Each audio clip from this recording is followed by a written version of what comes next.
E aí, gente, beleza? Mais uma vez, professor Vladimir. A gente vem tentar trazer alguns conceitos sobre o eletromagnetismo 1, que é a nossa disciplina, tá certo? Hoje, vamos complementar, né, mais um tópico, que é sobre os campos vetoriais e tentar trabalhar em cima deles a partir de algumas propriedades. Então, como a gente viu na última aula, aqui, pronto, como a gente viu na última aula, a gente trabalhou um pouco sobre os campos escalares, falou de gradiente, falou de alguns aspectos do eletromagnetismo relacionados a essa, essa operação, né, esse operador.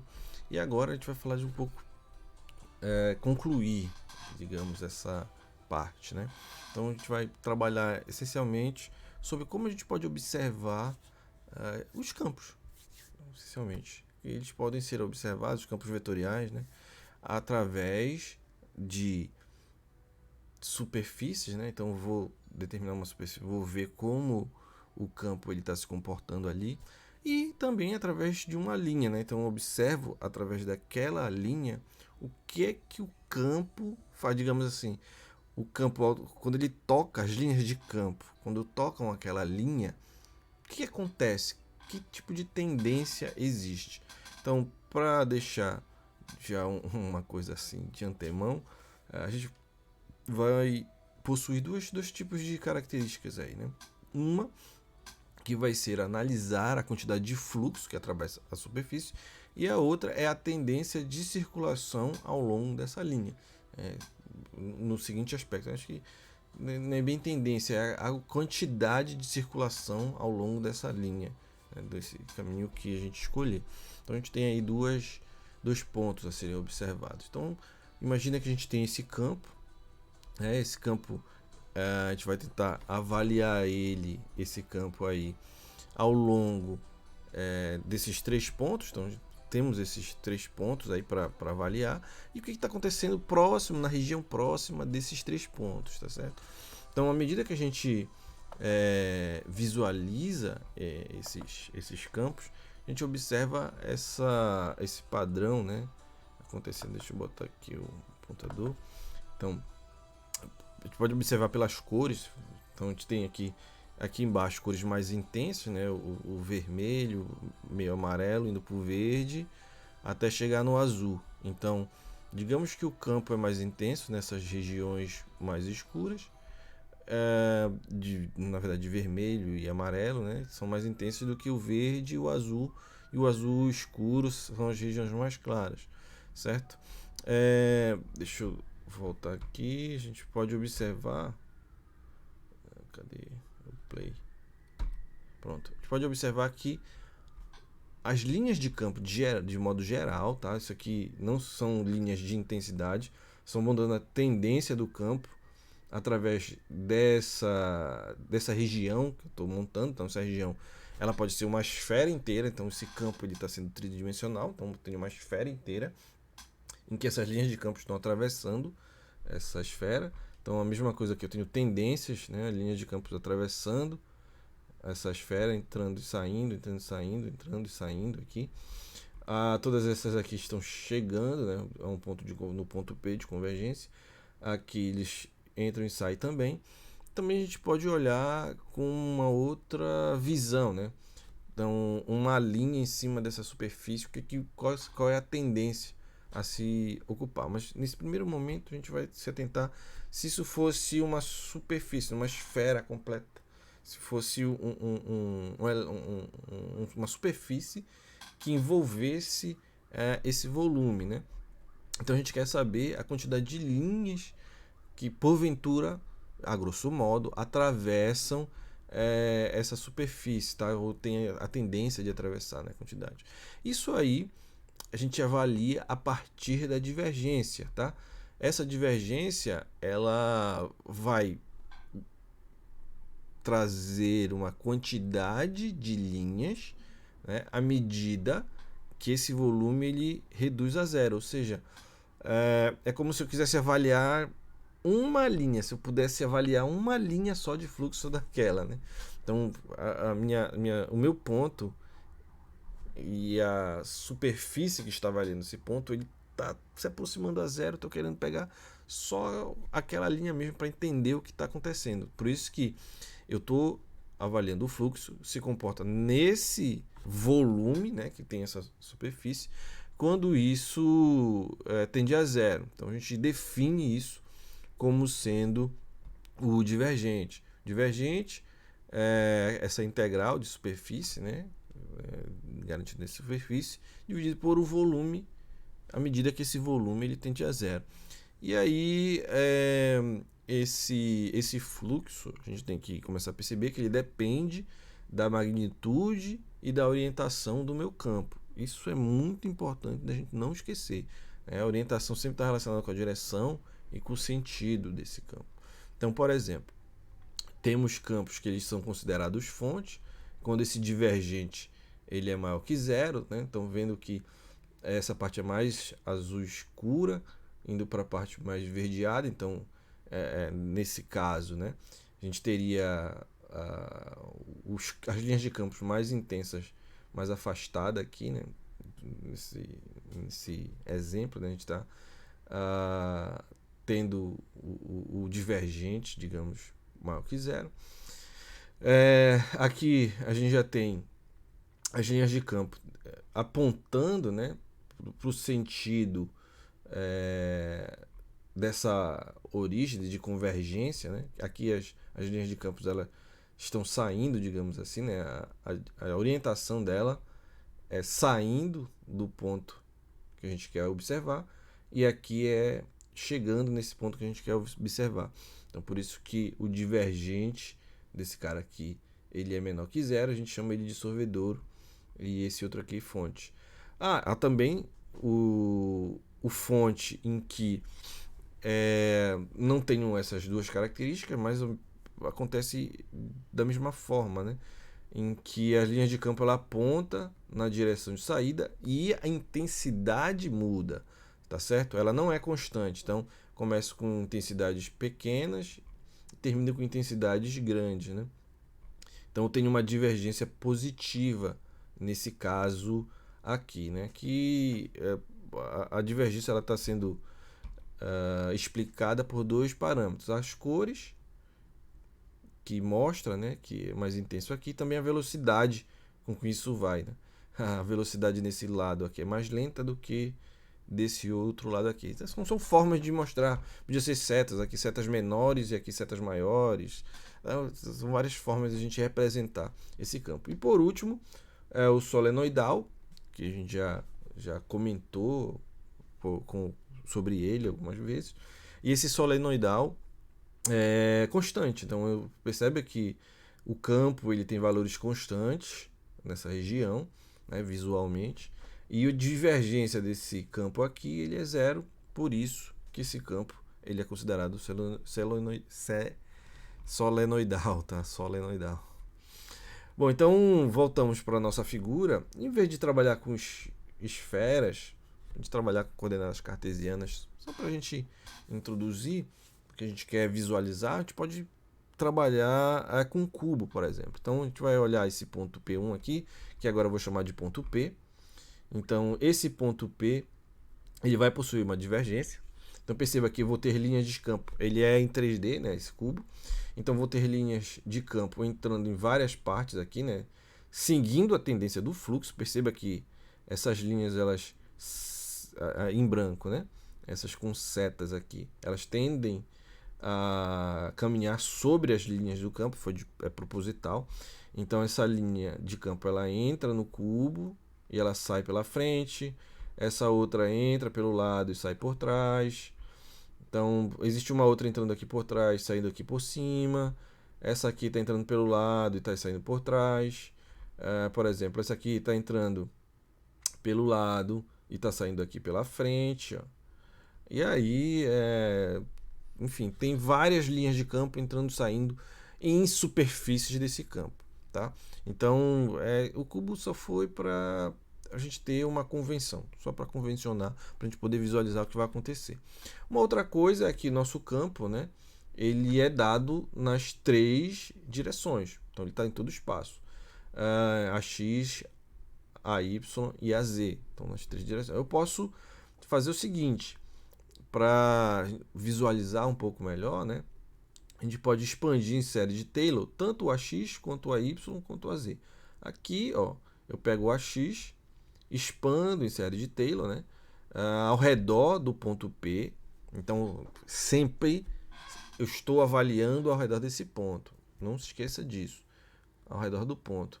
E aí eu tenho esse cubo, nesse caso, que é o ao redor do ponto, que eu acho que ali vai me dar minha característica, nesse primeiro momento. Porque quando eu jogo na expressão do divergente, esse volume ele vai diminuindo e tendendo a zero, né? Então, no limite, tende a zero. Então, aqui eu usei até a segunda ordem e as outras ordens, nessas altas ordens aqui, eu desconsiderei. Usei até a segunda ordem só para constar.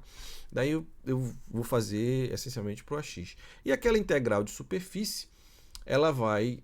a gente quer saber o fluxo, né? O fluxo de linhas por cada superfície. Então, vou ter que olhar na frente, na parte de trás, na esquerda, na direita, em cima, embaixo. Então, preciso fazer integral em todos esses lados do campo total que atravessa, ou seja, do fluxo, na verdade, que atravessa essas superfícies. Então, a gente pode fazer na parte da frente. Então, a parte da frente é A escala ds. O A escala ds, a gente vai ter o ds na direção AX, certo? Por isso que eu mostrei primeiro na direção AX. Então, dx dy escala AX.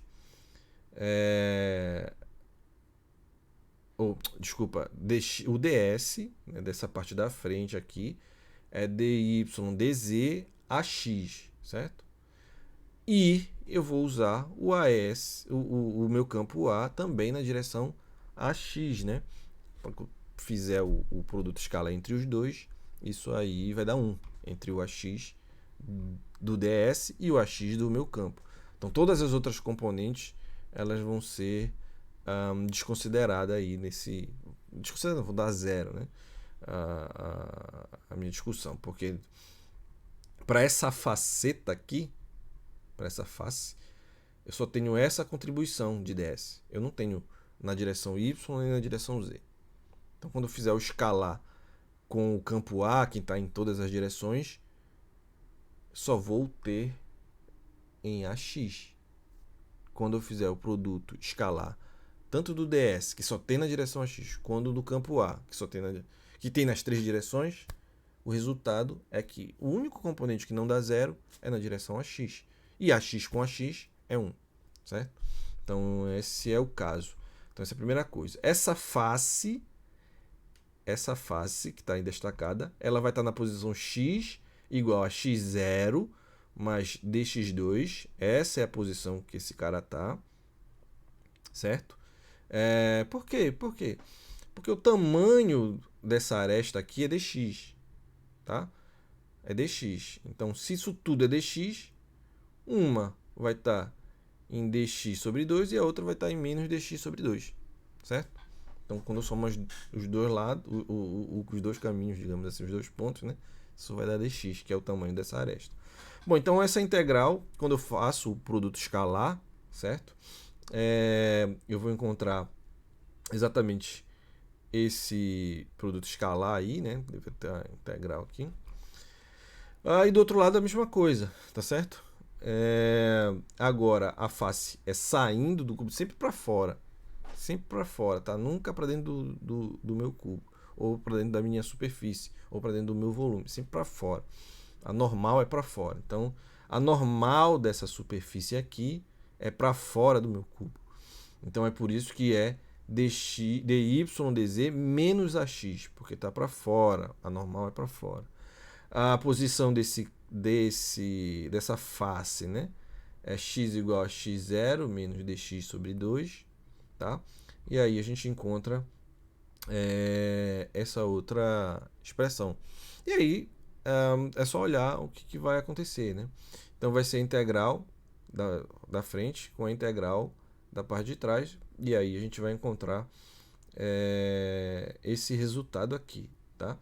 Então dx, dy, dz, parcial ax dx dy dz parcial ao quadrado em ax, né? Bom, então, levando a expressão final, né, que é quando o ΔV tende a zero, então, fazendo o ΔV tendendo a zero, quando o meu ΔV tende a zero, eu vou ter esses caras aqui tendendo a zero também, né? Só que veja bem, o ΔV, limite de ΔV tendendo a zero, isso é dx, dy, dz, certo? Isso tudo aqui, limite de ΔV tendendo a zero com ΔV, isso é exatamente o dx, dy, dz, tá? Então, nesse primeiro termo, eu divido com ΔZ. Então, sai, né? Então, não tem influência desse limite nessa componente. Agora, vai ter influência para essa outra componente, tá? Por quê? Porque vai ter. Então, vai eliminar esse termo aqui, certo? Esse termo elimina com esse. Mas eu ainda estou aplicando o limite. Limite tendendo a zero. Quando o ΔV tende a zero, o dx tende a zero. Na verdade, o dx é zero, o dy é zero e o dz é zero, certo? Então, esse termo aqui, ele vai zerar. E, na verdade, todos os outros termos de alta ordem, ou a terceira, ou a quarta, eles vão zerar todos, só vão ficar esse terminho aqui, tá? Quando eu imponho o limite, esse dv cancela com esses dois aqui, né? Com esse dv daqui. Esse dv cancela com essa galera aqui. Porém, impondo o limite, esse cara aqui ele vai tender a zero. Na verdade, ele vai ser zero. E em todas as outras ordens também. Tá? E aí só fico com esse termo. Então, jogando na integral, essa integral toda, certo? Já estou olhando a parte de frente e a parte de trás, ela é dax dx. E aí a gente pode fazer para todas as outras facetas, né? Esquerda, direita, e cima e embaixo. Daí vocês têm que observar os elementos de superfície em que eu tenho esse cubo apontando, tá bom?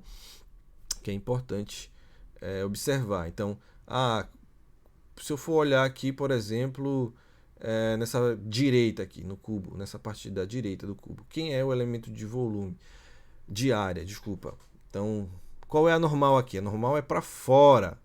Então, olhando a normal, deixa eu ver se eu ligo aqui minha mesa digitalizadora só para indicar. Deixa eu botar aqui uma cor. Cadê? O branco. Pronto, aqui preto. Então, eu tenho isso aqui. Esse é o AN. Sempre. O AN sempre está saindo da superfície. E esse AN aqui, esse AN, ele é igual a Y. Certo? E aí, quem são os elementos que formam essa superfície aqui? Quem são? Dx e dz. Ou seja, o ds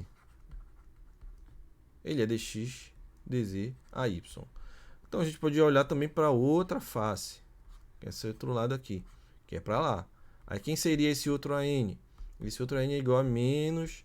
Opa, desculpa. Deixa eu botar... Cadê? Menos AY. Certo? E aí o ds ele vai ser igual a menos dx, dz, ay. Opa, ay. Aqui é y. Certo? Então, se pode observar isso. Então, é sempre bom tentar entender. Por isso que eu fiz com cubo, que a gente pode visualizar um pouco melhor e treinar, na verdade, né? Treinar um pouco melhor essa observação das normais da superfície. Bom, então, definindo os três termos, a gente pode jogar lá voltar para nossa definição de divergente, tá?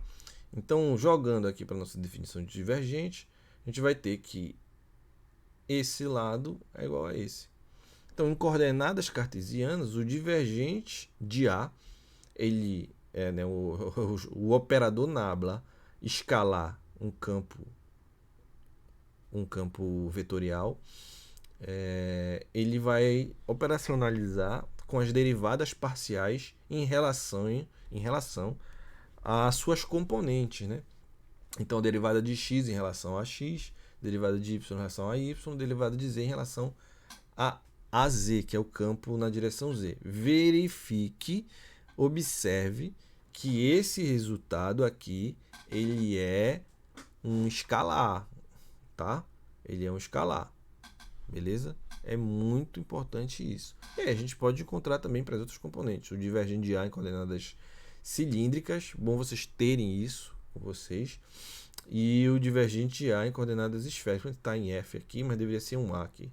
A e A. Então já vou até corrigir, que é o que eu estou aproveitando para fazer essas correções logo. Um instante.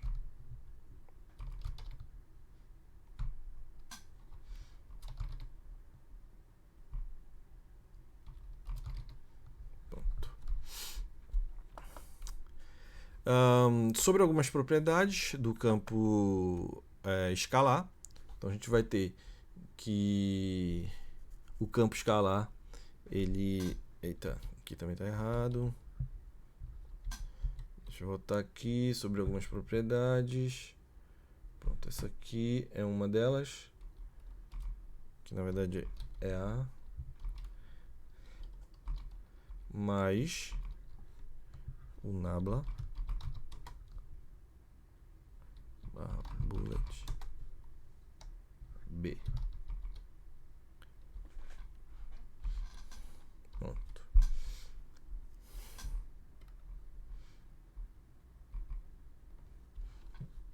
Agora. Então, essa é a primeira propriedade, né, do divergente. Então, tem uma propriedade associativa aí, operacionalizando.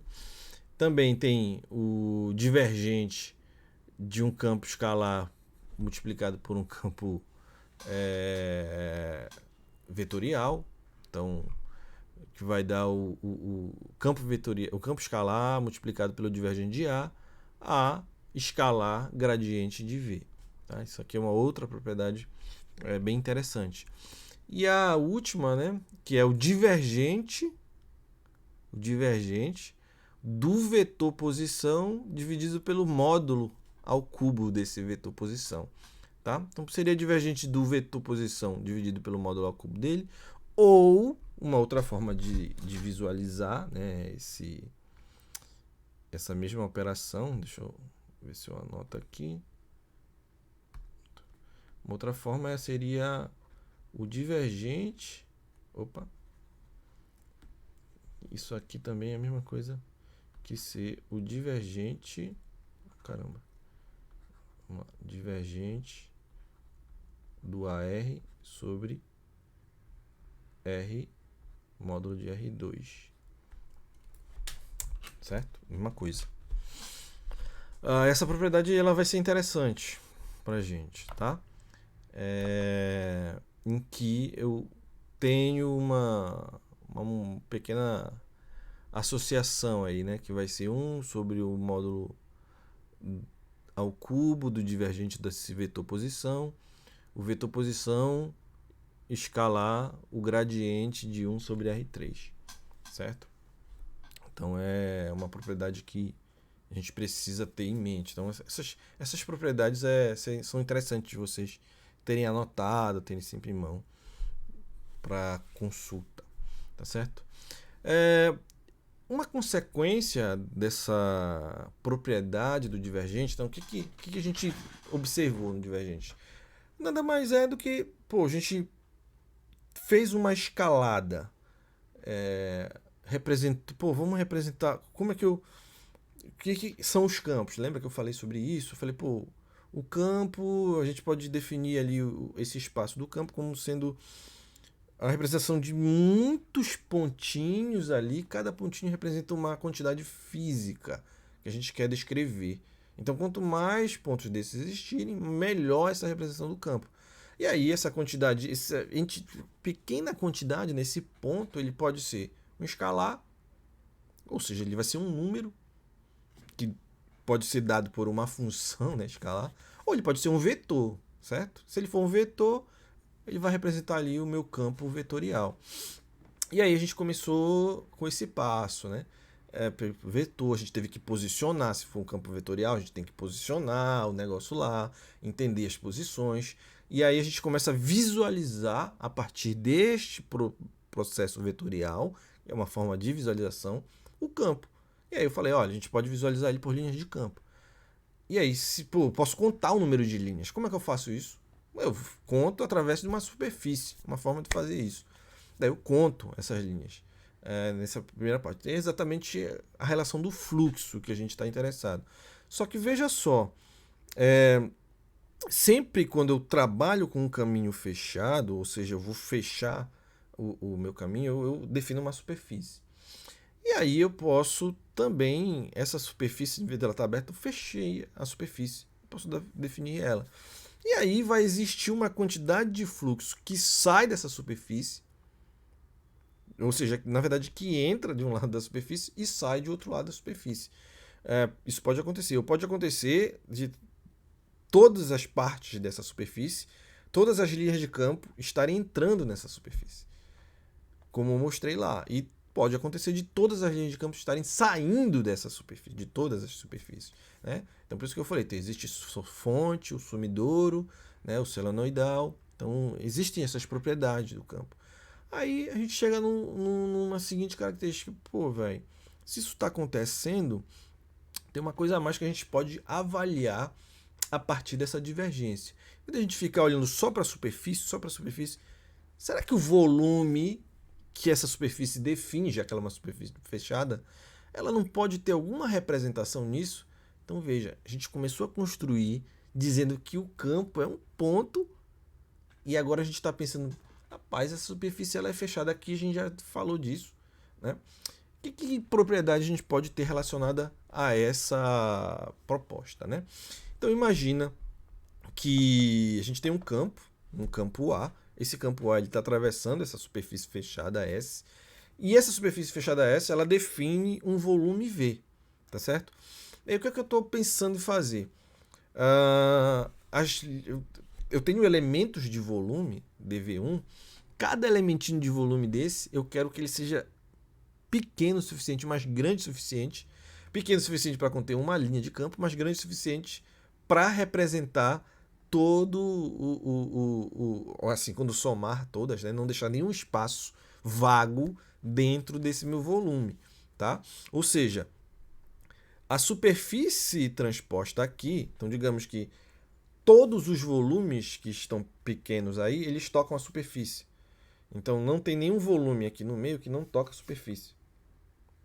Poderíamos pensar dessa forma, uma forma mais prática de se pensar, tá?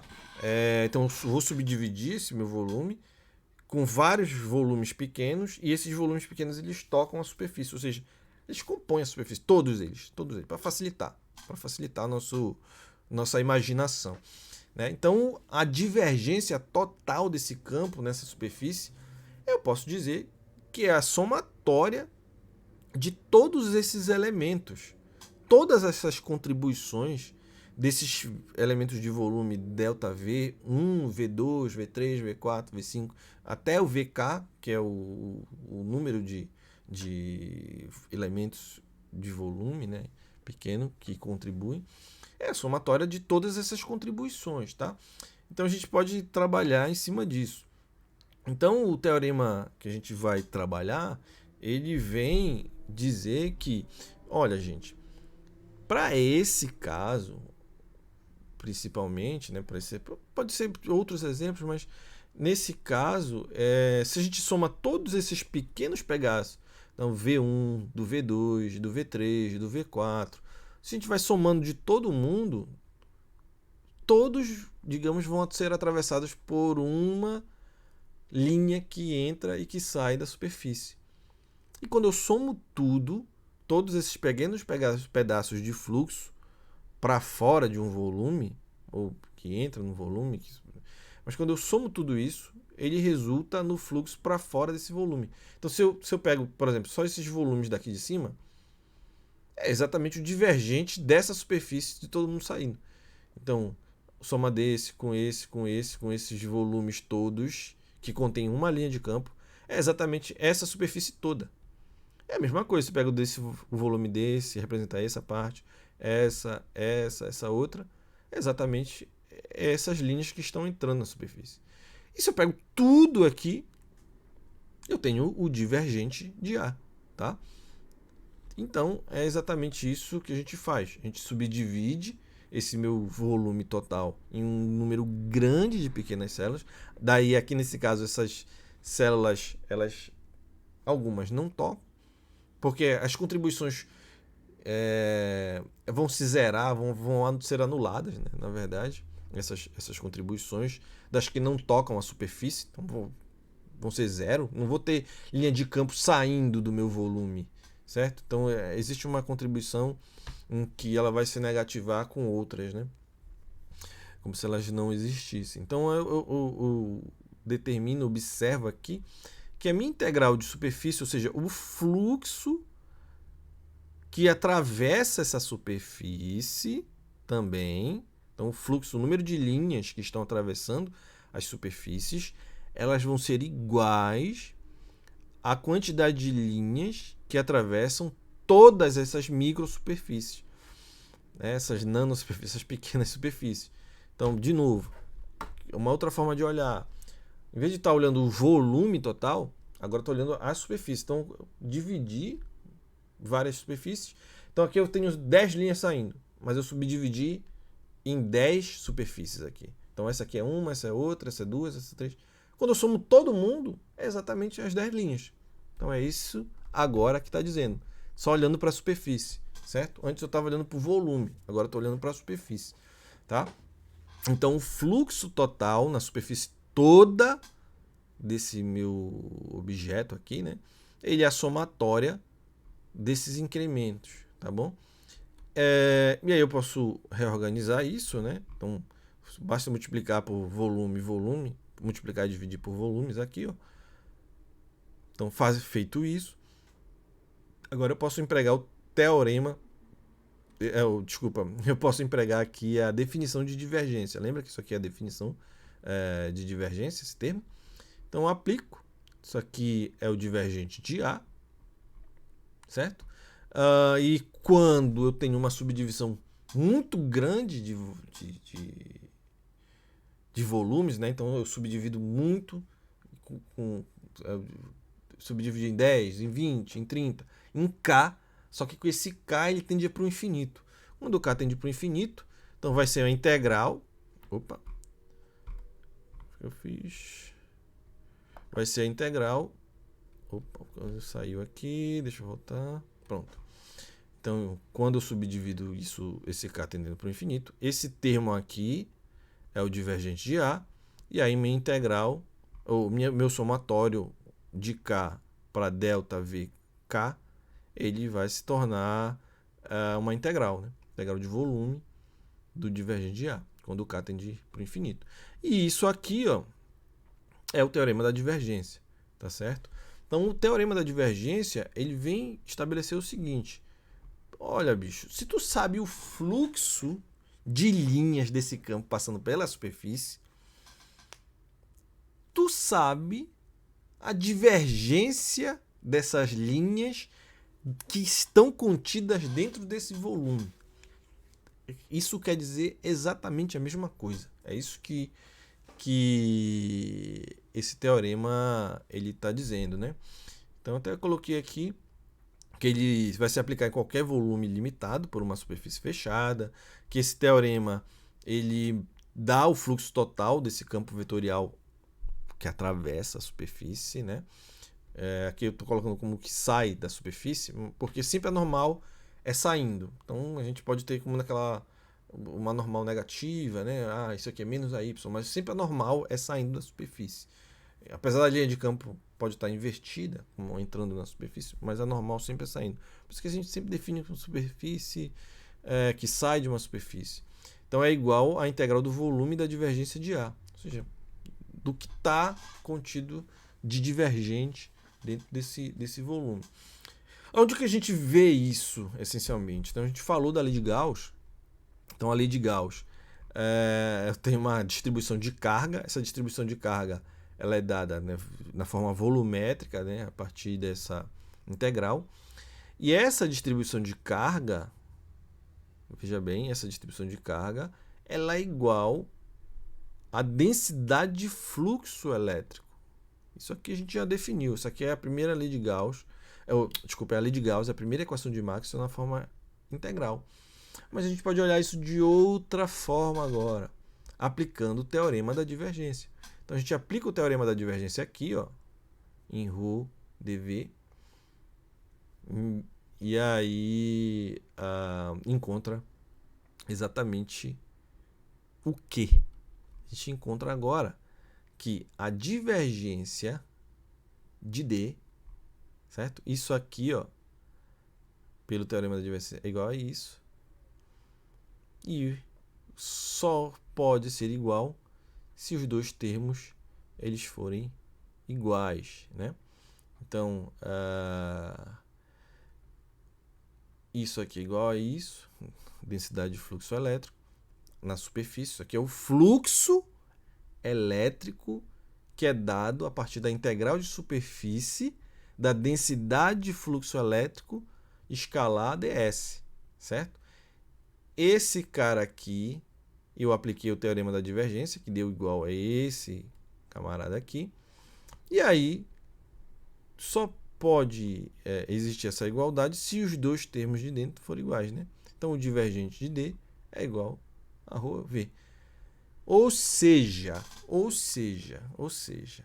dentro desse volume especificado, ou seja, a quantidade de densidade de fluxo elétrico que vai sair, que vai ser operacionalizado a partir desse divergente, ele é essencialmente a densidade de carga volumétrica do meu sistema, certo? Então, essa distribuição contínua de cargas, ela, no caso, pode ter simetria retangular, pode ter simetria cilíndrica, pode ter simetria esférica.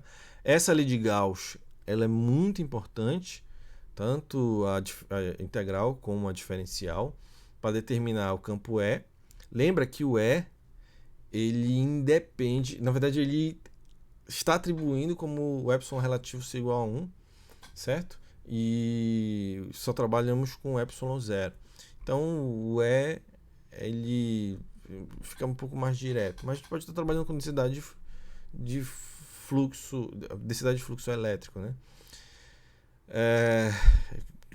Para tratar aí dos movimentos, né? Agora é importante, isso é importante, lei de Gauss, necessário existência de simetria dessa distribuição de cargas.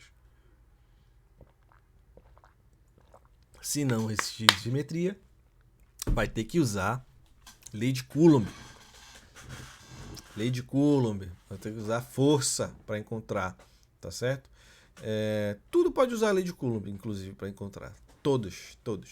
Só que se tem simetria, usa a lei de Gauss. Não é à toa que eu apresentei para vocês as superfícies gaussianas. Aquilo ali é para, se existir simetria, resolver o problema. Sobre as aplicações de Gauss, da lei de Gauss, né? Observa bem essa simetria. Depois que verificar qual é a simetria, aplicar uma superfície gaussiana adequada à simetria. E por fim, né, tem que ver bem como funciona essa superfície a partir do meu vetor densidade do fluxo elétrico. Então, observar, porque se o D for normal à superfície, então se eu tenho D, o meu campo elétrico, ele existe de tal forma que o D ele é normal à superfície, então esse produto escalar aqui é bem tranquila, diferente de zero, e a gente resolve. E se é normal a superfície, eles dão um match, digamos assim. Agora, se for tangencial, o meu campo está nessa direção, minha superfície está nessa direção, né? Então o que vai acontecer? Não vou ter a lei de Gauss, vai ser zero. Isso aqui vai, essa integral aqui não tem contribuições, né? Digamos. Então isso é um outro ponto a se considerar dentro dessa exibição. Então é sempre importante escolher uma superfície compatível com a simetria exibida pela distribuição de cargas. Isso é fundamental, tá? Um outro ponto que a gente pode tratar a partir daí, né, é observar como funciona a densidade de energia em campos eletrostáticos. Então a gente falou de trabalho, falou de movimento de carga, até chegar na lei de Gauss, né? Inclusive, entendeu como o campo ele vai estar operacionalizado aí.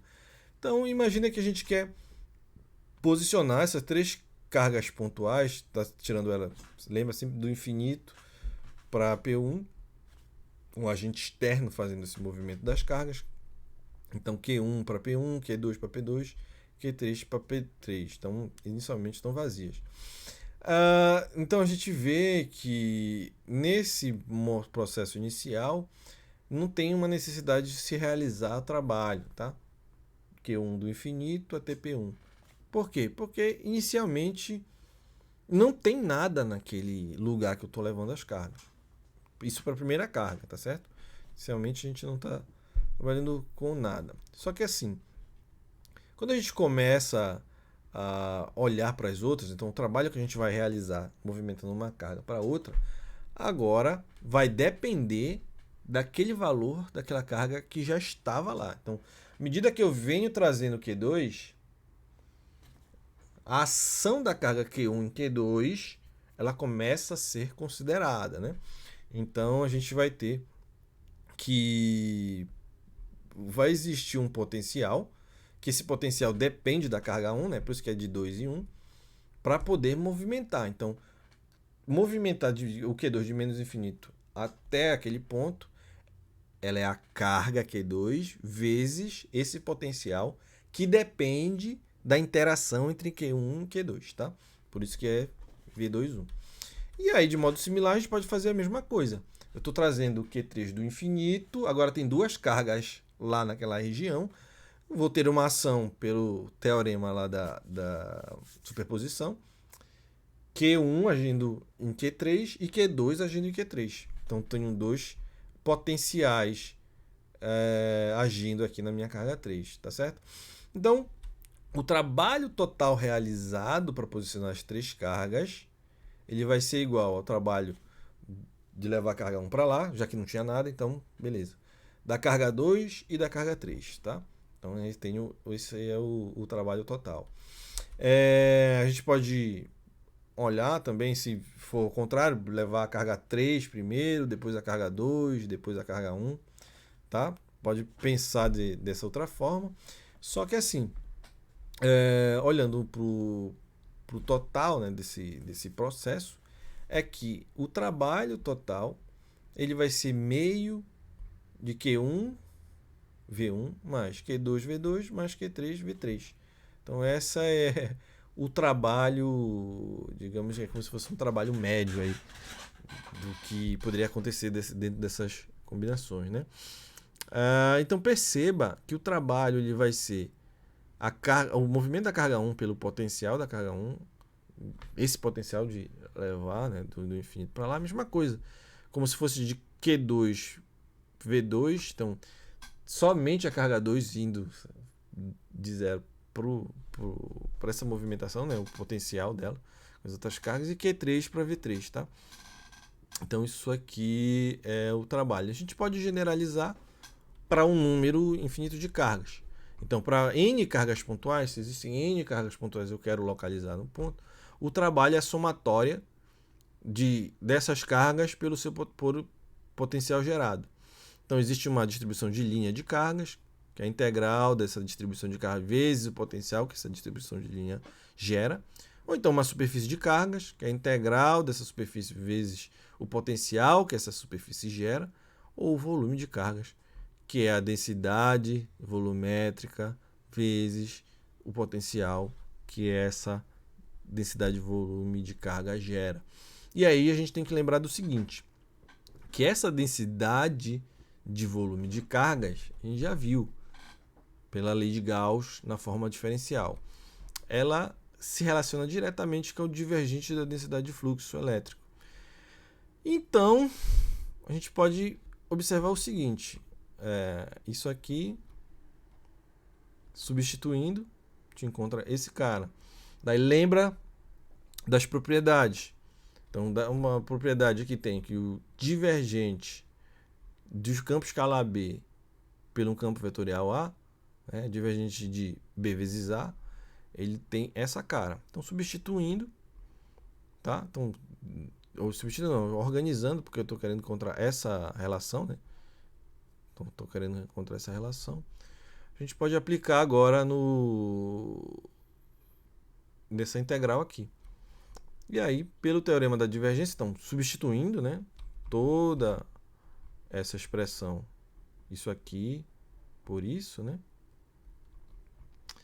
a gente vai encontrar isso tudo. Aí aqui eu vou aplicar o teorema da divergência, certo? Aplicando o teorema da divergência aqui, a gente vai encontrar que a densidade de energia, né, em campos eletrostáticos, ele se relaciona a essa integral de superfície, que é um fluxo que se relaciona tanto ao potencial como a densidade de fluxo, certo? Então é o potencial daquela carga como a densidade de fluxo que ela gera, digamos assim, através dessa superfície, menos a densidade de fluxo escalar o campo, o gradiente desse potencial dentro desse volume, tá? Então isso é a relação direta aí da densidade de energia. Então a gente tem que pensar sempre com aquela ideia de como o campo varia, como ele decresce no infinito, quais são as considerações. Então a gente tem que observar que o potencial ele varia com sobre R, a densidade de fluxo elétrico varia com 1 sobre R2, para carga pontual. Se a gente está falando de dipolos, lembra que muda para o dipolo, o potencial ele vai variar de 1 sobre R2 e a densidade de fluxo elétrico com 1 sobre R3. E aí, quadripolo e outros multipolos eles vão variando com essa tendência, né? A outra coisa é que o potencial vezes a densidade de fluxo elétrico, eles variam, eles vão começar a variar com pelo menos, porque depende da configuração, com 1 sobre R3. Enquanto esse ds ele vai variar com 1 sobre R2. O que isso vai mostrar? Vai mostrar o seguinte, que essa primeira integral que aparece lá, ela deve tender a zero, ou seja, esse termo ele é quadrático, digamos, quando esse termo aqui ele é 1 sobre R, o outro é 1 sobre R2, né? 1 sobre R3. Então, o primeiro termo ele tende a zero muito mais rápido que o outro termo. Só que se essa superfície ela começa a tender a zero, né? Então, quando a superfície, na verdade, começa a crescer, né? Então tem uma superfície crescendo muito em cima disso, essa integral ela começa a tender a zero se essa superfície ela acaba se tornando maior, né? E aí é bom lembrar que o campo elétrico é igual a menos o gradiente do potencial e a densidade de fluxo elétrico para estes nossos casos que estamos trabalhando, ele é ε0 vezes o campo elétrico. E aí, eliminamos um termo da integral, né? Então a gente vai encontrar exatamente essa característica aqui, tá? Do meu campo. Que a densidade de energia para campos eletrostáticos ela é o produto escalar entre a densidade de fluxo elétrico vezes o campo elétrico. Ou, lembra? ou se estamos trabalhando com essas características lineares aí do campo, né? D é igual a ε0 para esse caso específico, os dois eles vão estar na mesma direção, certo? Então esse produto escalar ele vira um produto e o D ele é ε. Então multiplico os dois, essencialmente são os dois módulos, né? Multiplico os dois módulos, então vou ter o módulo de E ao quadrado. E essa aqui é a densidade de energia para campos eletrostáticos, tá? Então, a gente pode definir aí uma quantidade, né? Na verdade, isso aqui é olhando para o trabalho, né? Do W maiúsculo. E a quantidade de energia é essa, em cima dessa variação do meu campo eletrostático, do meu trabalho, né? Então, variação do trabalho a partir desse volume. E aí eu encontro que a densidade de energia em campos eletrostáticos é dada por meio ε0 módulo de E ao quadrado. Tá? Isso é bem interessante de notar, porque agora a gente pode de fato dizer e observar energias dentro desses campos. A partir dessas definições, né, que a gente colocou como sendo bem abstrata, trabalhando, e agora a gente está tirando uma propriedade física, e mais uma propriedade física dentro desse meu processo. Uma outra característica agora que a gente pode olhar, lembra que a gente viu a partir desses pontos a superfície, né, sendo interligada e tudo mais, mas a gente pode olhar de uma outra forma esses campos, pode observar ele de outras maneiras, né? E aí essas outras maneiras elas possuem uma outra característica. Então a gente viu lá a relação do fluxo, agora a gente vai ver a relação de como, que no caso eu defini como circulação, mas o que acontece se a gente definir uma linha ao redor desse ponto aí, né? O que vai acontecer? Então imagina mais uma vez que a gente tem aí esse nosso campo sendo... Cadê? Aqui só tá a figura. Representado dessas formas, né? Com essas características que a gente viu agora há pouco. Mas aí agora tem um ponto a mais. Eu vou ter esse P4 aí. Porque esse P4 é mais interessante para o que a gente quer observar. Então essas são as linhas de campo dele. Então elas não estão indicando intensidade nem nada, apenas direção. Estou querendo ver a direção desse meu campo. Tá? Então esse campo ele tem mais ou menos essa direção. Observe que se a gente olhar para cada partezinha dessa, então veja, aqui ele está entrando mais intenso, ele está com essa direção aqui mais intenso do que com essa, tá certo? Aqui tem mais amarelo, vermelho, e aqui tem mais verde e azul desse lado. Então esse lado está mais intenso que esse. Olhando essa linha aqui nessa superfície que eu quero olhar, então eu vou olhar um caminho especificado dentro dessa superfície. A minha tendência é que ocorra exatamente esse fluxo aí, tá? Então isso é uma coisa que eu estou esperando que aconteça. Então as linhas mais intensas, então é como se as linhas mais intensas, todas essas linhas intensas que tocam essa superfície ou essa linha, né? Elas acabam tendo uma intensidade em que a tendência aqui é mais intenso, mais intenso, mais intenso, mais intenso, aqui começa a ficar menos intenso. Então, essas linhas que estão vindo desse lado aqui, elas não têm uma intensidade muito grande para conseguir barrar esse fluxo dessa direção. Então, observe mais próximo, né? Em que eu tenho grandes intensidades aqui, né? Então é como se eu estivesse pegando um pedaço desse campo e colocando aqui, um pedaço desse outro campo, colocando aqui, em cima dessa linha, um pedaço desse outro campo, colocando aqui. E aí eu subdivido todas as infinitas linhas que atravessam essa superfície que eu estou definindo, só que eu estou olhando uma linha em cima dessa superfície, um caminho em cima, um caminho fechado em cima dessa superfície, em que esses campos tocam elas, né? Esses infinitos campos tocam elas. E cada infinito campo desse toca, digamos, toca com uma força ali. Pá, tocou com uma intensidade, que é o correto, né? Tá tocando com uma intensidade. Desse lado, as intensidades são mais altas do que desse lado, porque lembra que está nessa direção aqui também, né? Só que aqui é tão mais intenso que eu mantenho o fluxo girando dessa forma. Então aqui já tem essa evidência, tá? E aí a gente está olhando nessa linha, nesse caminho fechado, uma tendência desse campo rotacionar, certo? É uma tendência, porque a gente pode ver, ele pode estar rotacionando muito, pode estar rotacionando pouco. Então, observe. Deixa eu voltar aqui. Pronto. Então, observe.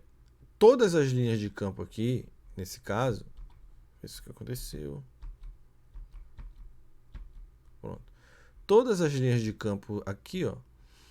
Então, elas estão chegando com a mesma intensidade, tanto desse lado quanto desse outro. Mesma intensidade desse lado, mesma intensidade desse outro. Quanto é a tendência da rotação aqui? Provavelmente isso vai dar zero. Mas seria bom a gente saber que campo é esse e calcular o rotacional, que não é o caso agora a gente fazer isso, né?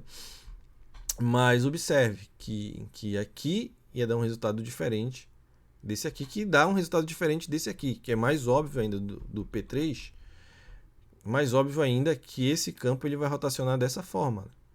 Então, todas essas linhas que tocam, todas dão contribuições para o mesmo giro, né? Diferente dessa. Então, esse aqui foi de propósito que eu escolhi. Que, tá todo mundo apontando para lá, mas eu tenho uma contribuição de giro dessa maneira, tá? Enfim. Vamos adiante. Que eu estou interessado, né? Eu vou ter uma superfície, mais uma vez, né? E eu tenho um caminho aqui, ó. Tenho esse caminho. Então, esse caminho, agora esquece o meu volume. Não estou mais interessado em olhar o volume. Eu só peguei o gancho anterior. Montei um caminho fechado. E esse caminho fechado envolve esse ponto que eu quero. E ele monta uma superfície. A superfície toca o ponto de interesse, tá certo? Então, o rotacional, ou seja, a tendência dessa operação diferencial, que é o rotacional, ela é realizada sobre um vetor e essa operação, né, produz como resultado um outro vetor. E ele vai ser muito útil para a gente entender e determinar propriedades de circulação do campo. Então, o rotacional ele vai dizer exatamente a máxima circulação de um campo vetorial por unidade de área, certo? Isso é importante que se dê. Além do que ele vai indicar ao longo essa orientação, né? Ao longo desse máximo valor que vai ocorrer. Então a gente define o rotacional de A olhando, definir o caminho, ou seja, vamos fazer essa integral porque eu preciso saber da interação do campo pelo esse caminho que eu escolhi. Só que quando esse caminho ele é fechado, eu tenho uma superfície. E eu estou interessado em ver bem cada linha tocando, linha de campo, né? Cada linha de campo tocando a minha linha, o meu caminho L escolhido. Para fazer isso, eu preciso que isso aqui tenda a zero. Mais uma vez. Eu preciso entender a interação do meu campo, que são essas linhas brancas, com o meu caminho escolhido, o meu caminho fechado escolhido. Certo? Para aumentar a minha precisão, eu preciso que isso aqui pegue exatamente uma linha, depois escolha outra linha e veja, e assim sucessivamente. Vai fazendo para várias partes dessas linhas infinitas de campo. E aí a gente pode observar que quando eu fecho uma linha, ele cria uma superfície. Basta fazer essa superfície tender a zero. Quando eu faço isso, eu tenho com precisão no meu sistema. Só que o rotacional não é só isso. Ele precisa indicar a máxima direção. Então, isso aqui é máximo quando ele aponta para normal do campo. Ele vai apontar para normal. Isso é importante. Tá certo? Então, para facilitar mais uma vez, vou escolher 3 caminhos. Um caminho no plano XY, né, que é esse aqui. Um caminho no plano XY. Um caminho no plano XZ. E um caminho no plano ZY, tá certo? Então, escolhi 3 caminhos e eu quero verificar essa interação para isso, já que nosso sistema de coordenadas é XYZ, então escolhi 3 caminhos que vão formar 3 superfícies, tá certo? Então, fazemos as mesmas operações. Primeiro, eu vou calcular para a primeira normal. Qual é a primeira normal? Em AX. Então, vou fazer o cálculo no sentido anti-horário do meu campo, ou da minha linha, do meu caminho. Esse vai ser o meu sentido positivo, certo? Usando a regra da mão direita, por isso que é o sentido positivo. Então, esse cara é o rotacional na direção a x. Eu vou precisar fazer para x, para y e para z, porque são os 3 planos que são formados aí. Então, fazendo para esse primeiro, tá? Então, é na direção a x. O que a gente vai ter? A gente vai ter um caminho AB, um outro caminho BC, outro caminho CD e voltando para o DA, tá? Então, olhando rapidamente, de AB a escala DL vai ser o AY DY, direto, tá? O A do BC vai ser BC, isso está aqui na direção Z, né? AZ, porque é escalar, lembra? Sempre vai ser escalar, então não vou ter contribuições do outro campo. Se esse cara aqui ele é AY, esse outro aqui é o AZ, esse aqui vai ser menos AY e esse outro aqui vai ser menos AZ, certo? Então cada um desses apenas dá contribuição ao meu campo A maiúsculo Y, A maiúsculo Z, tá certo? Então, olhando para essa parte de baixo, fazendo a integral de A até B, né? Usando a mesma ideia da série de Taylor anterior, eu vou ter o seguinte: de A até B, eu vou ter a localização do ponto, né, de Z menos Z0, que é o meu ponto. O ponto ele vai estar localizado em x0, y0 e z0, tá? Isso é importante. Z menos z0 igual a menos dz sobre 2, tá? Então, a localização aqui desse ponto. E o dl é dy a y. Então, eu encontro, mais uma vez, essa integral. E aí, eu posso fazer também para essa outra direção, tá certo? A mesma coisa, o dl vai ser dz a z, e o y menos y0 é igual a dy sobre 2, que é esse caminho aqui. E aí eu encontro o BC. Aí posso fazer para o outro, né, para o CD, que agora é igual o anterior, só que a direção do meu versor AY ele é invertido, né? O CD é invertido para o AB, né? E a mesma coisa, o BC, o DA é invertido com o BC, tá? Então, a gente encontra isso. E quando soma tudo, quando eu faço todo o caminho fechado, eu encontro essa operação. Daí eu posso fazer para todos os outros, tá? Eu fiz para o L1, posso fazer para o L2 e para o L3, tá certo? Então, mais uma vez, para o L1, L2 e L3. Então encontrei aqui. Agora, levando ao limite da superfície tendendo a zero, lembra? Que quanto eu olho as contribuições de fato das interações do meu campo com essas linhas, porque eu quero entender a tendência de circulação dessas linhas. Então vou levar, né, no limite de ΔS igual a zero. Então vou encontrar isso aqui para cada direção, né, aqui na direção AX, AZ e AY, e somo tudo agora. Faço somatório, porque o rotacional nessa linha, ao longo dessa linha, mais ao longo dessa linha, porque eu estou trabalhando com um sistema tridimensional, nesse caso cartesiano. Então levo e encontro essa expressão. Então o rotacional de A ele pode ser dado a partir do detergente, não, do determinante aqui entre os versores e os operadores, as derivadas parciais, né? Então o nabla que é o operador, e as componentes do campo, tá certo?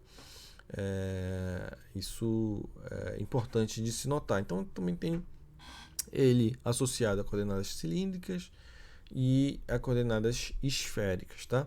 Algumas propriedades importantes sobre o rotacional é que também tem uma propriedade distributiva aí do rotacional, que distributivo é muito usado por multiplicação, né?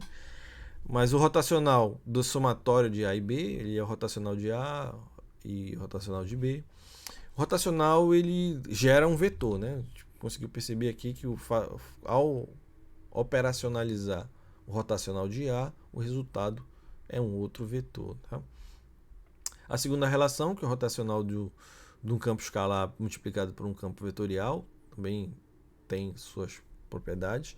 A terceira relação, que é o rotacional do rotacional de AB, né? Também tem uma pequena operação que está demonstrado no material, se vocês tiverem curiosidade de olhar. A outra relação diz que o divergente do rotacional ele é igual a zero escalar. Tá? Então, o divergente de um campo vetorial ele é igual a zero. Não, na verdade, o divergente do rotacional de um campo vetorial. Né? Isso aí. E a outra relação que o rotacional do gradiente de um campo escalar ele é um vetor zero. Certo? E a gente pode ser mais específico, dizer que o rotacional do gradiente é um vetor zero. Essa operação aqui é sempre zerada. Isso aparece muito em eletromag, tá? Isso também aparece muito dentro desses campos. Por quê? Porque a gente começa a olhar algumas propriedades desse rotacional. Então, a gente vê assim, qual é o sentido físico do rotacional de um campo vetorial, né? Esse sentido físico ele vai servir para fornecer o máximo dessa circulação do campo por unidade de área. É isso. Mas sempre observando a orientação ao longo desse máximo valor, ou seja, a orientação aonde o máximo valor ocorre, tá? Aqui deve ser sem ser itálico, cadê? Vem aqui. Pronto. Então, observe que eu tenho um rotacional de A igual a zero. Então, ele é solenoidal. Esse negócio aqui ele vai ser solenoidal. Rotacional de A é solenoidal. Não é que o campo A é solenoidal. O rotacional de A ele gera um campo solenoidal, digamos, né? Porque ele vai ser um campo vetorial. O rotacional diferente de zero, então ele tem tendências a rotacionar dentro dessa superfície apontando ali pelo máximo valor. Certo? Bom, então a gente pode observar também essa tendência, né? Tipo, tá acontecendo nessa linha, não sei o quê. Então, tá girando em torno dessa linha e tudo mais, mas o que ele tem de equivalente como o teorema da divergência teria, né? Então a gente pode definir lá pelo teorema de Stokes o seguinte: eu posso subdividir essa minha área. Então lembra daquele meu caminho, por exemplo, isso aqui é o L1. Então eu posso dividir o L1 em várias subdivisões, girando no mesmo sentido, tá? Todos esses caras giram no mesmo sentido. Então lembra que eu falei assim, porque dentro daquele volume vão ter contribuições que vão se anular. A gente pode visualizar um pouco melhor até nessa superfície. Então veja, essa contribuição aqui, ó, desse campo girando dessa forma, deixa eu até ver se eu consigo escrever aqui. Caneta, pronto. Então o campo está girando dessa forma, né?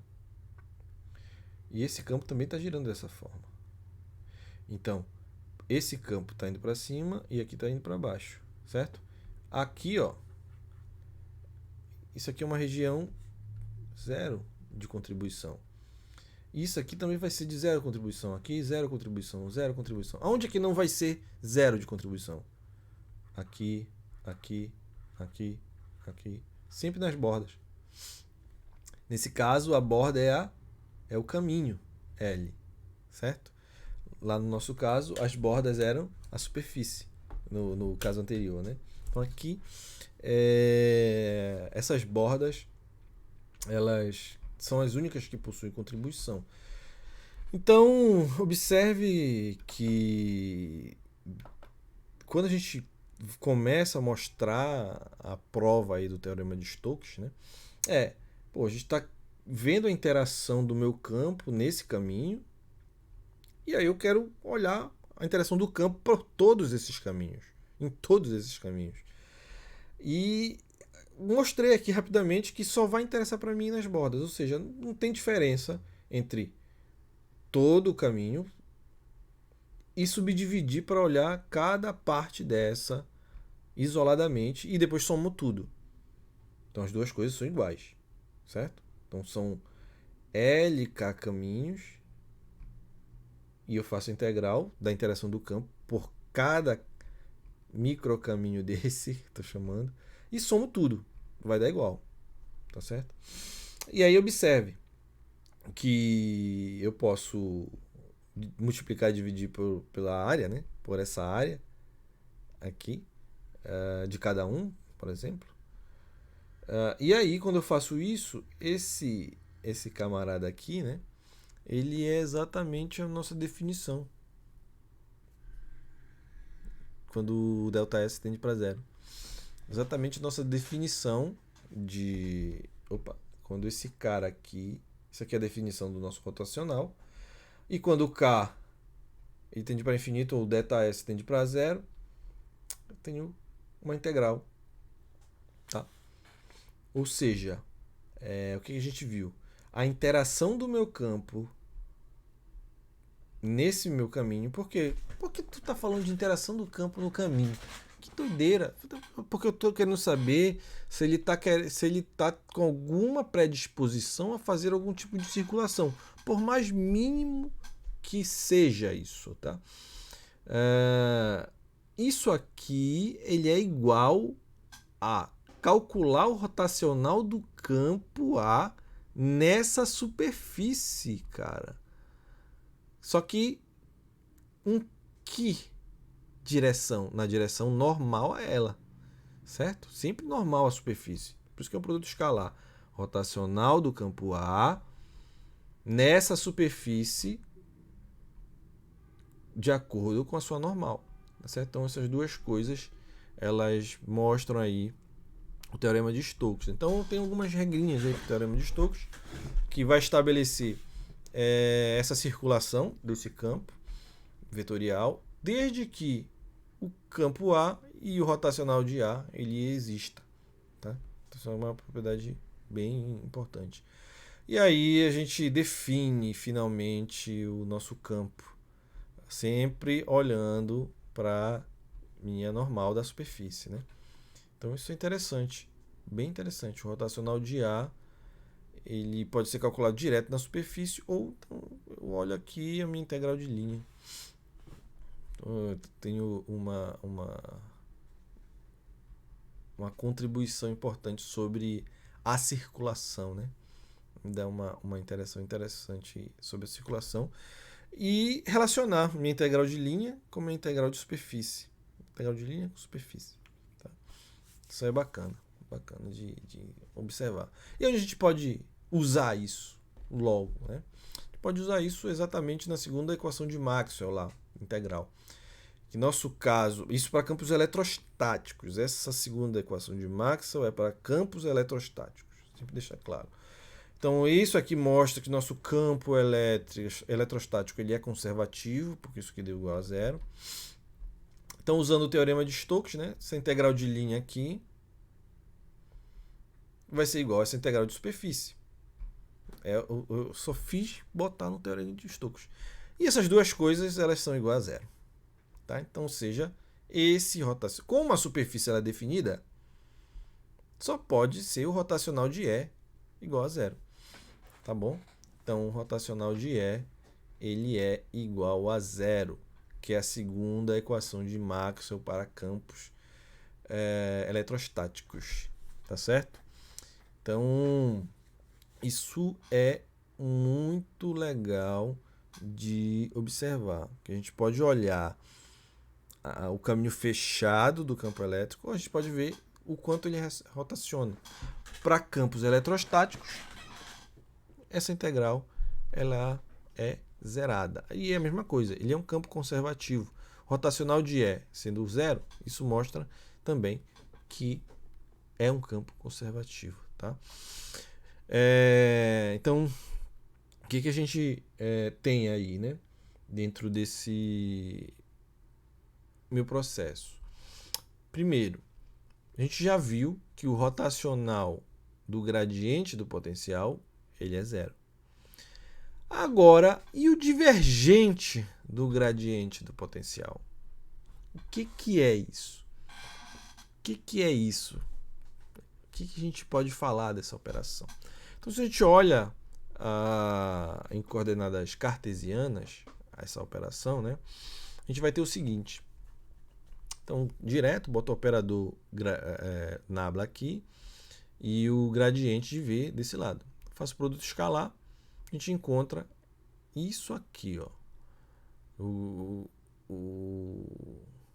divergente do gradiente é esse campo escalar aqui, tá?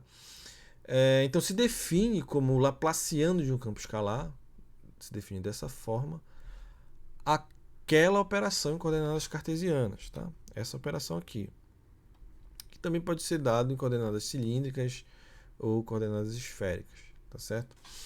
É importante notar que quando o laplaciano de um campo escalar ele é igual a zero, a gente diz que esse campo ele é harmônico, tá? Então, sempre que isso acontecer, ele é harmônico e ele vai se anular naquela região. E aí, lembrando de algumas propriedades, né, sobre o laplaciano. Então, esse operador laplaciano, ele opera dessa forma, né? Ele pode ser operado em cima de um campo escalar. Além de operacionalizar num campo escalar, ele pode ser operacionalizado num campo vetorial. Então, existe um campo vetorial e eu quero atuar ali o meu laplaciano. Isso existe também, tá? Então, eu tenho essa propriedade. Se o laplaciano de um campo vetorial, ele é o gradiente do divergente desse campo vetorial menos o rotacional do rotacional desse campo vetorial, tá?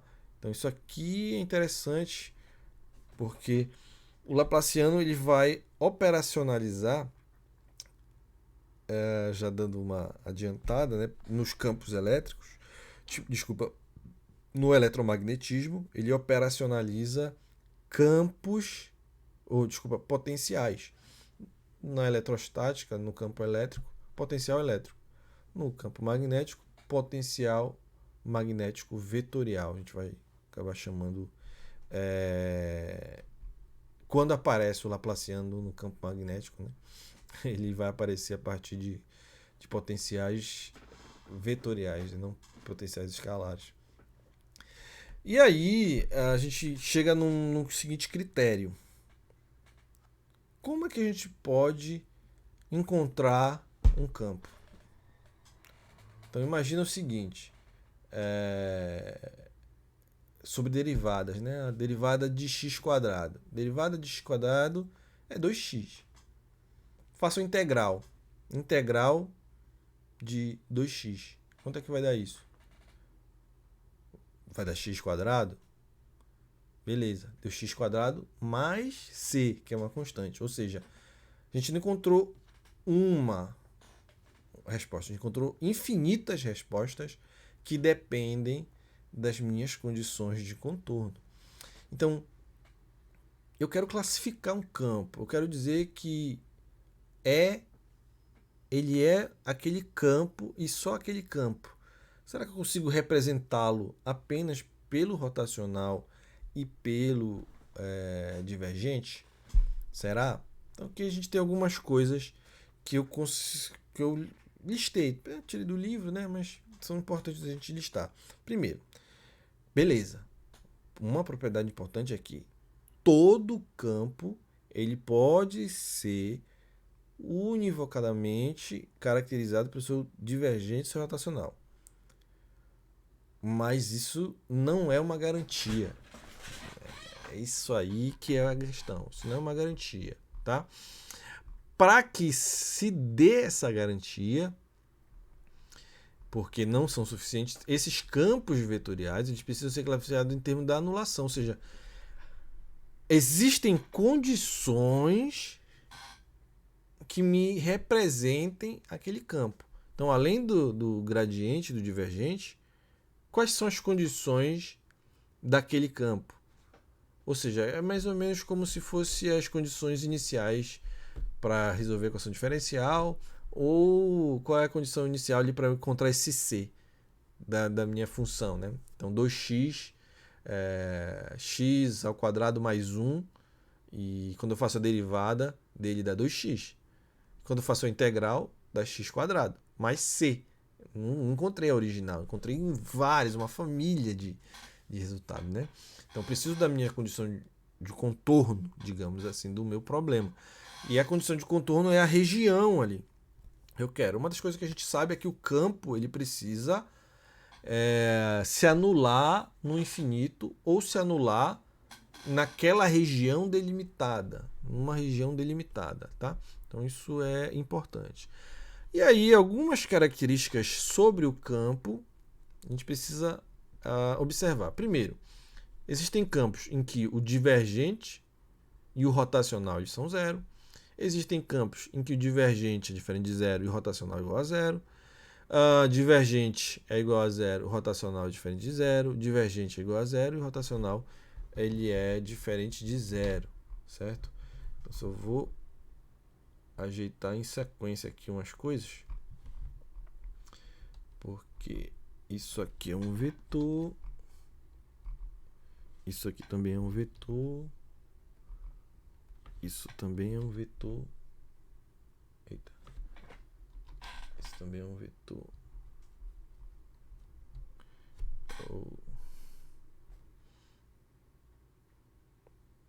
Vamos ver, pronto.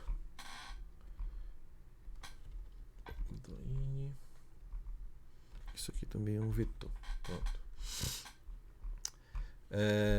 E aí, observando um pouco mais a fundo esses campos, a gente vai ter o seguinte, né? Quando o divergente e o rotacional é igual a zero, temos esse tipo de campo.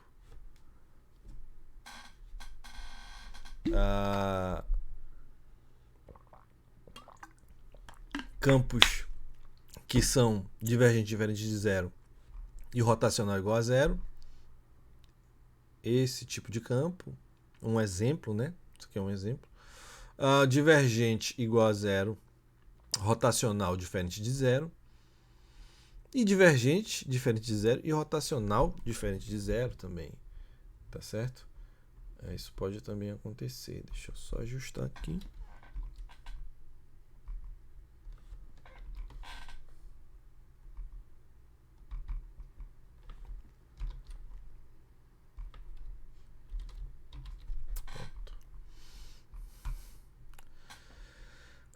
E aqui tem exemplo com as funções, né?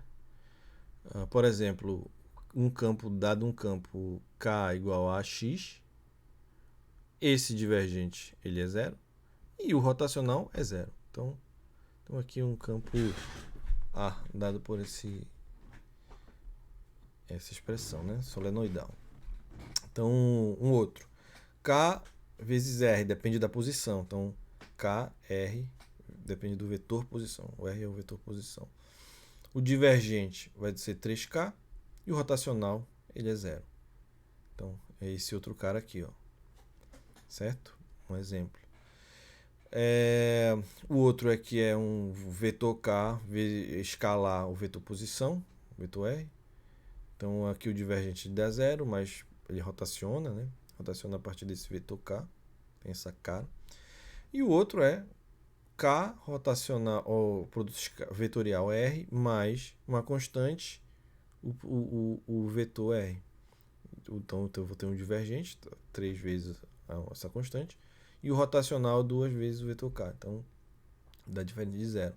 Aqui são 4 exemplos de campos dentro disso. E aí a gente pode deixar mais rigoroso essa definição de como classificar e como definir bem o campo.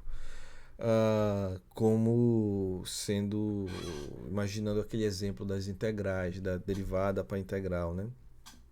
Então, dado, por exemplo, o divergente de um campo F, que é dado por essa densidade, e o rotacional de um campo F, que é dado por essa outra densidade, né? Que a gente pode chamar de densidade de fonte e densidade de circulação, só por generalizações, né? Então, para encontrar F, a gente consegue encontrar ele a partir do divergente e do rotacional. Mas veja, como naquele exemplo da integral, a gente pode encontrar famílias de campos vetoriais. A gente não vai dizer que é aquele campo específico. Para saber de fato, além do divergente e rotacional, a gente tem que entender as condições de contorno adequadas do problema. Na eletrodinâmica, principalmente em elerodinâmica, a gente é necessário que esse campo ele se anule no infinito, que foi como eu falei, né? Isso é muito importante, muito, muito, muito importante. E aí existem duas classes bem óbvias que a gente pode estar trabalhando dentro das minhas classificações. A primeira, para facilitar o nosso problema, o divergente desse campo ele pode ser zero. Então eu estou atrás de um campo em que ele tem um divergente igual a zero, mas o rotacional não é zero. Certo? Então ele é um campo solenoidal, por exemplo. Ou então eu vou ter um campo em que o rotacional dele é igual a zero. Então ele é um campo irrotacional, mas o divergente é diferente de zero. Aí já de cara eu posso estar trabalhando de forma bem especificada para encontrar esse meu campo, né? Então vou ter o primeiro teorema para campos irrotacionais, que essas 4 operações elas são equivalentes, elas vão representar a mesma propriedade, né? Que o rotacional desse campo ele é igual a zero. Essa integral, né? Ele é independente do caminho. Quando fecho o caminho, essa integral ela vai dar zero para essa propriedade, né? Se eu estou com essa propriedade de DL. E o gradiente ele vai ser uma função escalar, que a gente já sabe que para o campo elétrico é igual a menos o gradiente do potencial elétrico, certo? Então ele é importante. E nesse caso específico, aqui eu consigo encontrar o campo que eu quero, o campo vetorial. Porém, quando eu olho para essa propriedade aqui, cadê? Oxi. Caneta. Pronto. Que é exatamente, né? O campo elétrico ele é igual a menos V. Quando eu olho para isso, esse V aqui, aí esse potencial escalar ele não vai ser unívoco para qualquer constante, né? Qualquer constante pode ser acrescentada a V ali. O campo escalar f de x, y, z mais uma constante. Então vou encontrar uma família já que isso também não vai alterar o gradiente. Então, para ser mais específico, para encontrar até o potencial, eu preciso de outras condições de contorno do meu problema. Mas se a gente está falando só do campo, né? Se de repente a rotacional de E é igual a zero, então essas quatro coisas elas são equivalentes para o meu problema. A outra, o teorema é para os campos solenoidais, que o divergente de F é igual a zero. Para isso aqui não deveria ser negrito. Deixa eu coisa aqui. Pronto. Divergente de F igual a zero. E aí, isso fica de forma independente da superfície limitada. Cadê o independente da superfície limitada. Eu vou ter que, para qualquer superfície fechada, isso é igual a zero quando o divergente de F ele é igual a zero. E a mesma coisa, F ele vai ser um rotacional de algum vetor. E mais uma vez, o potencial ele não vai ser unívoco, porque aqui esse rotacional de algum vetor significa que F, né? Deixa eu colocar aqui. Deixa eu escrever, cadê? Toda vez eu nunca consigo. Pronto. Que esse F ele vai ser igual ao rotacional, sei lá, de algum vetor A. E esse A aqui, ele vai ser o potencial vetorial. E esse potencial vetorial, ele não vai ser unívoco também. Porque se eu posso acrescentar qualquer escalar ali dentro que não vai ser afetado o valor do meu rotacional, já que ele vai trabalhar de um gradiente igual a zero, né? Então não tem muito problema. E aí observe que para o campo escalar, para o campo rotacional, eu posso tratar a partir do seu potencial escalar. E para o campo solenoidal, eu posso tratar pelo potencial vetorial, os dois, certo? Significa que se esse meu campo ele não tem, né? Deixa eu botar aqui, ele não é com o rotacional igual a zero e nem com a divergência igual a zero, simplesmente eu posso fazer isso. Sempre um campo vetorial pode ser escrito dessa forma. Ele é, no caso, o menos é porque a gente está tratando para o nosso caso específico, né? Ter direto esse valor, menos o gradiente do potencial, mais o rotacional do potencial escalar pelo potencial vetorial. São duas propriedades que a gente quer tratar. A gente sabe dessa propriedade, né, do Laplaciano, de um potencial vetorial, do campo vetorial. Ele é dado por essas expressões. Isso aqui a gente sabe, o divergente de F, e a gente sabe quanto vale o rotacional de F. Então, gente, essencialmente, eu posso, de maneira unívoca, encontrar um campo dado, vou voltar aqui, dado tanto a sua densidade de fonte como a sua densidade de circulação, trazendo para o campo elétrico, dando a sua densidade volumétrica como a sua densidade superficial. Então, se meu campo, que não é o nosso caso na eletrostática, né? A eletrostática nessa densidade, isso dá uma mudada, mas se o campo ele não possui nem a divergência nem o rotacional igual a zero, eu posso usar essa expressão para determinar, além das condições de contorno, tá certo? A condição de contorno vai ser de maneira unívoca ali a consideração para descrição, né? Então, olhando para o Laplaciano do meu campo, ele age diretamente com o gradiente da minha densidade de volume menos o rotacional da minha densidade superficial, que depende da normal, né? Por isso que ele é um vetor aqui nesse caso. Tá certo? Então aí a gente pode